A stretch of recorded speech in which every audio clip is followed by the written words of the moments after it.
Chennai D நகரில் உள்ள இயக்குநர் அமீர் அலுவலகத்திற்கு துணை ராணுவ படையினர் வருகை தந்திருக்கிறார்கள்.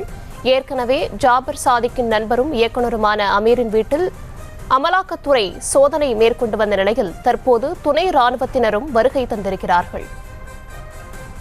சென்னை டி நகரில் உள்ள இயக்குநர் அமீர் அலுவலகத்திற்கு துணை ராணுவ படையினர் வருகை தந்திருக்கிறார்கள். கூடுதல் விவரங்களுடன் இணைகிறார் செய்தியாளர் லதா. லதா, விவரம். வணக்கம். சென்னை தியாகராய நகரில் இருக்கக்கூடிய இயக்குனர் அமீரினுடைய அலுவலகத்திற்கு துணை ராணுவ படையினர் வருகை தந்து இருக்கிறார்கள்.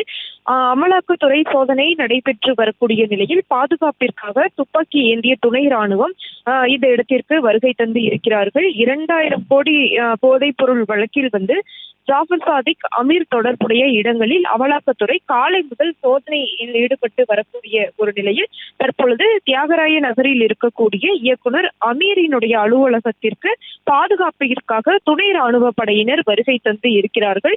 2000 கோடி போதைப் பொருள் வழக்கில் ஏற்கனவே ஜாபர் சாதிக் கைது செய்யப்பட்டு சிறையில் இருக்கக்கூடிய ஒரு நிலையில் தற்பொழுது இந்த அமலாக்கத்துறை சோதனையானது நடைபெற்று வருகிறது.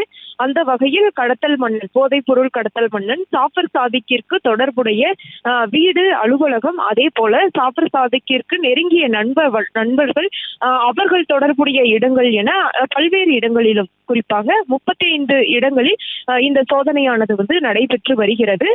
இயக்குனர் அமீரை பொறுத்த வரைக்கும் ஜாபர் சாதிக்கு நெருங்கிய நண்பனாக இருந்து வரக்கூடிய ஒரு நிலையில் ஏற்கனவே அவருடைய படத்திற்கு தயாரிப்பாளராக ஜாபர் சாதிக் இருக்கிறார். இதற்கிடையே தற்பொழுது ஜாபர் சாதிக்கினுடைய நெருங்கிய நண்பராக இருக்கக்கூடிய அமீரினுடைய வீடு மற்றும் அலுவலகத்தில் காலை முதல் அமலாக்கத்துறை சோதனையில் ஈடுபட்டு வரக்கூடிய நிலையில் சென்னை தியாகராய நகரில் இருக்கக்கூடிய இயக்குனர் அமீரினுடைய அலுவலகத்திற்கு துணை ராணுவ படையினர் பாதுகாப்பிற்காக துப்பாக்கி ஏந்திய துணை ராணுவ படையினர் வருகை தந்து இருக்கிறார்கள். விவரங்களுக்கு நன்றி லதா. செய்திகளை உடனுக்குடனும் துல்லியமாகவும் தெரிந்து கொள்ள சப்ஸ்கிரைப் பண்ணுங்க.